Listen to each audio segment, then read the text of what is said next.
Hello hi welcome to माय शेतकरी चॅनलला स्वागत आहे तुम्हाला। आज मी बटाट्याचे चिप्स कसे करण्याचे ते सगळं तुमच्याबरोबर शेअर करणार आहे। चला तर मग आता सगळं बटाट्याचे चिप्स सगळं करून घेतले ते अजिबात वापरायचा धुवून पाण्यात मिठाच्या पाण्यात धुवायला टाकले। आता एवढं बटाटा आहे थोडं ते सगळं करायचं आहे। 1 ते 2 पाण्याने स्वच्छ चला मग कसं करायचं ते हे वेफर्स मी सांगतो। पुन्हा एकदा चला पाण्यामध्येच टाकते। फक्त थोडीशी मोठ्या आकाराची टोकर घेतली आहे जेणेकरून संपूर्ण वेफर्स या टोकरीत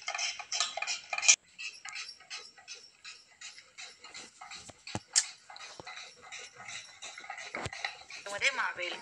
कारण आपले हे वेफर्स पाण्यातून बाहेर राहिले तर ते लवकर काळे देखील पडू शकतात। ही एक टिप्स नक्की लक्षात ठेवायची आहे।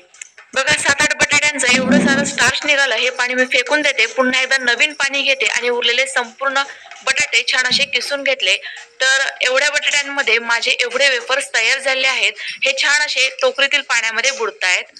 आता यावर जर तुमच्याकडे मोठ्या आकाराचं झाकण असेल तर ते ठेवू शकता। माझ्याकडे तशा पद्धतीची झाकणे नाहीये, त्यामुळे मी हे कपड्यानेच बांधून ठेवतीये।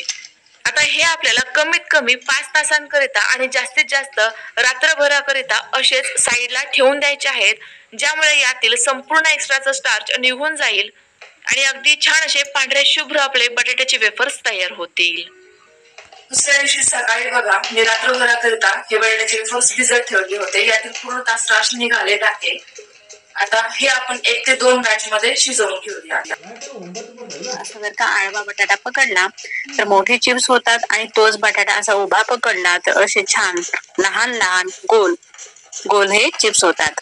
जर का तुमच्याकडे अगदी लहान लहान मुलं असतील तर असे छोटे छोटे चिप्स करून घ्या, म्हणजे ते हातात धरून मस्त खाता येतात त्यांना छोटे छोटे चिप्स। अशा पद्धतीने सुद्धा तुम्ही करू शकतात। असे मस्त गोल गोल दिसतात आणि अगदी छोटे छोटे हे चिप्स होतात।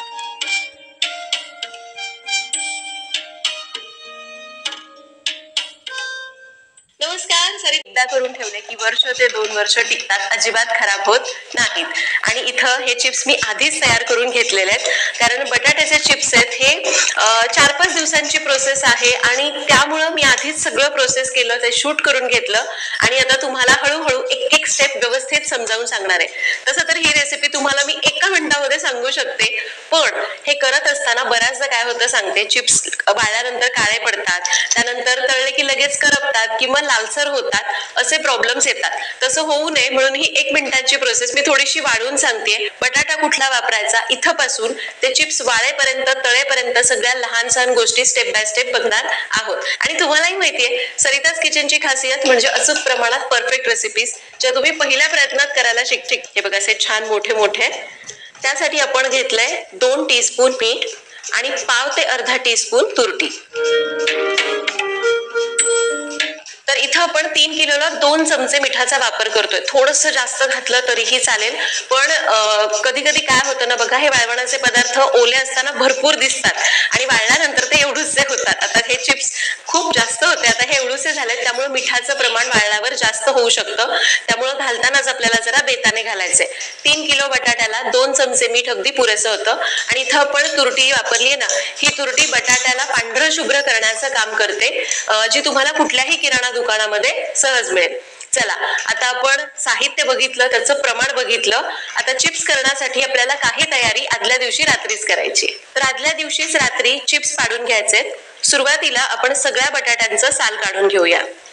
तर इथं मी बटाट्याचं साल काढून घेतलं की लगेच त्याला बटाटा व्यवस्थित बुडेल अशा पाण्यामध्ये टाकून ठेवते, म्हणजे बटाटा हवेच्या संपर्कात येऊन काळा पडणार नाही।